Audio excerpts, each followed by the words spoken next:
So, when I first loaded up FC26, I see everyone's teams. They get into the 18-yard box and they're dribbling round. And I'm like, yeah, step in, and I get the ball and I press tackle.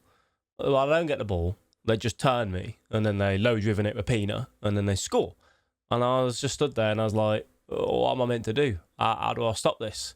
Well, I've come up with a little bit of way to help with that. And that's what we're going to teach you today. So first of all, to kind of get an understanding of why it actually is so hard to defend on FC26, that's because a lot of the game is built on intuition. Over previous years, where there's moments where like the player takes a touch and you think you can step in and press tackle and take it away, you would have got there. On this year's game, it's so much easier for the players that have the ball at their feet to dribble and outturn your defender. It's like your defender is an Arctic lorry and the attacker's on a 125 motorbike, really agile, can just move around nice and simple. And you're in this big lorry as the defender. And that's what makes it so difficult.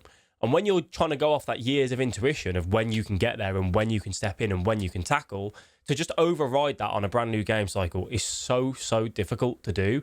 And also, when you think about actually trying to stand up and mirror that opponent, it's so hard to do because they're going left and right and then left and then right and then up and then down, while in the meantime, you've just inputted to go right and your Virgil van Dijk's he's on the other screen. You get the idea, right? So that's what makes it so difficult. So how do we actually stop that? How do we actually make it a little bit easier for us to defend outside the 18-yard box and inside the 18-yard box in those kind of dribbling scenarios? So as we jump into the first clip, one of the things that we're really going to emphasize here today isn't the most prettiest way of defending. It's not the way that I want to defend, but it's the way that is working for me at the minute. And that's what we're going to help you with. You can obviously take that advice or leave it. It is completely your choice. And what we're going to be looking to do is to essentially use our centre mids to get our centre mids goal side to create an extra layer of defence, and then allowing the AI to help us with our actual centre backs. In my opinion, at the minute, for a lot of, let's say, average players, unless you're a top level pro, when you're changing to your centre back, that's where the issue's coming in. So let's take this position here. The ball's out on the wing. It gets played in between that midfield line and gets in to our brilliant position up against that defensive line. Getting up against that defensive line is so dangerous because now it's just a 1v1. It's, can I beat you? Can I beat Chiellini in this 1v1? Get past you. I can link up with Griezmann, look for a 1-2. I can dribble. I can just make it so much easier for me. Now I switch into Chiellini because, again, that intuition, that's what I would have done previous years. I'll go into Chiellini. I'm probably saying his name wrong. I apologise. I'll go into him and then I'll stand you up and go, yeah, come on, let's go. I'm going to tackle you. I'm going to be there.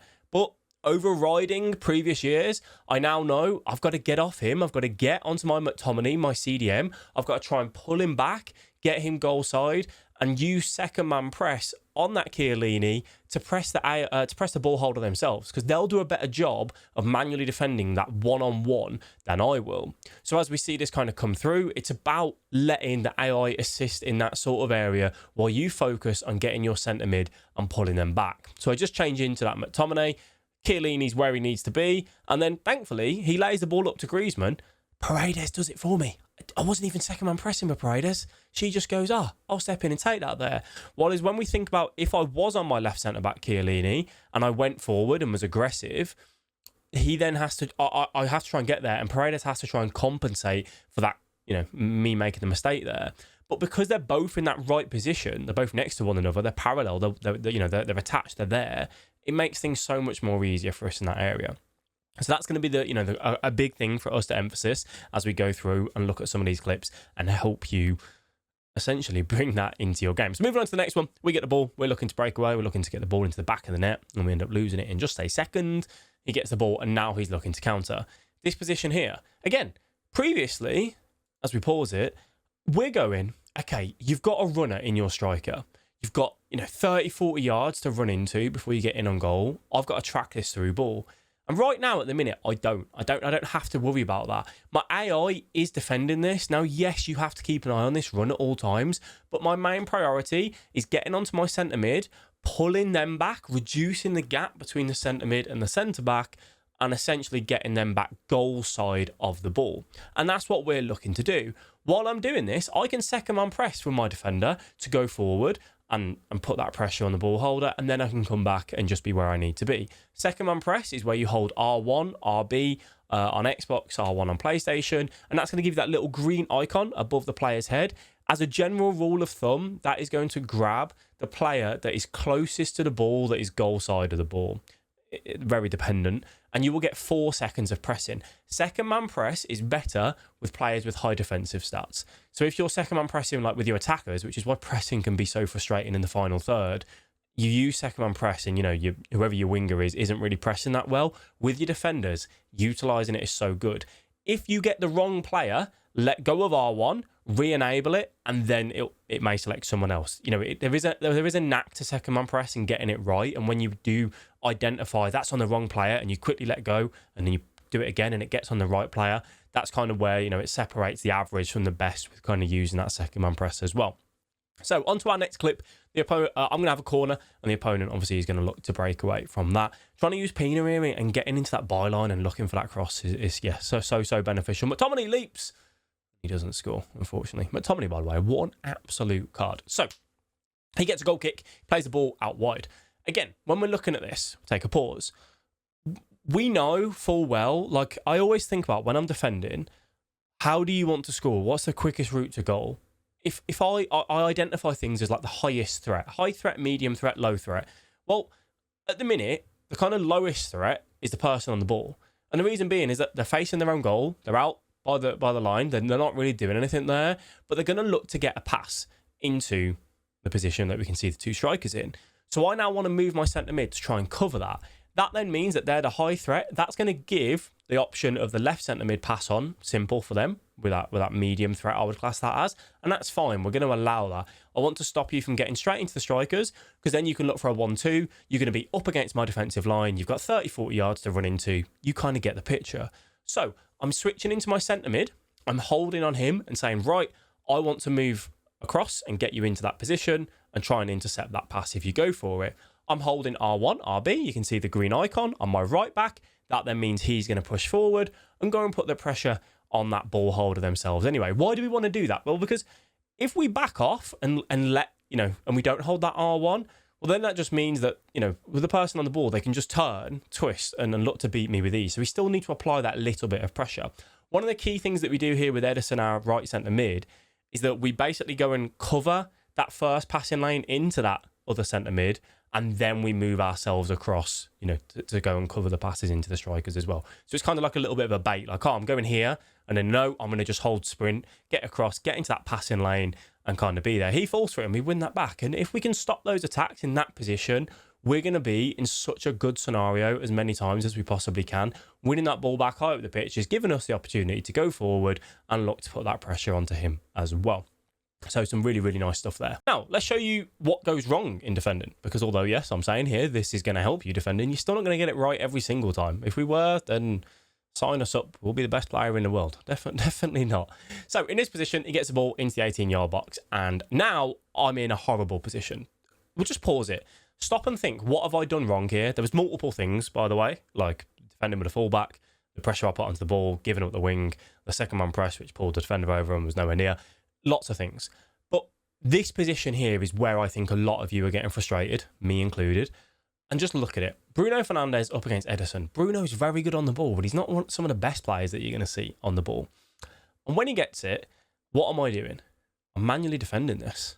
And I hate it. I hate it with a passion. I hate saying this, but this is what works.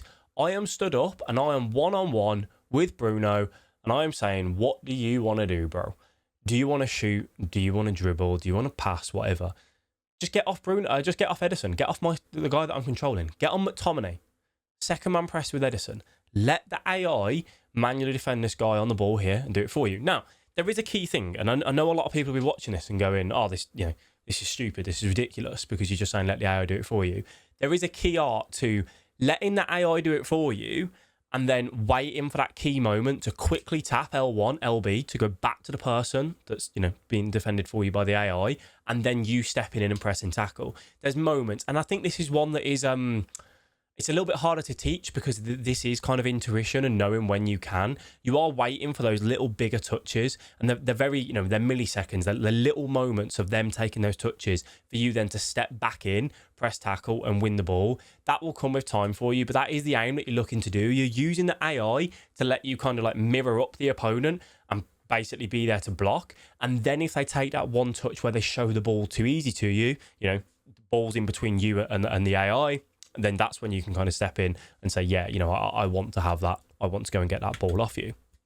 So moving on to our next clip as well. Opponent gets the ball out from the goalkeeper, looks to play that out to the wing. You can see straight away, I'm already on McTominay. I'm trying to get McTominay back. I'm trying to get him into that position. You can see the constant right six switching, trying to be on to that centre mid. I was a little bit sloppy with it, to be honest with you. In that area, we still managed to kind of, you know, get what I want, but you can see that constant change of me of going, get onto that centre mid, pulling back, switch back to full back, and so on.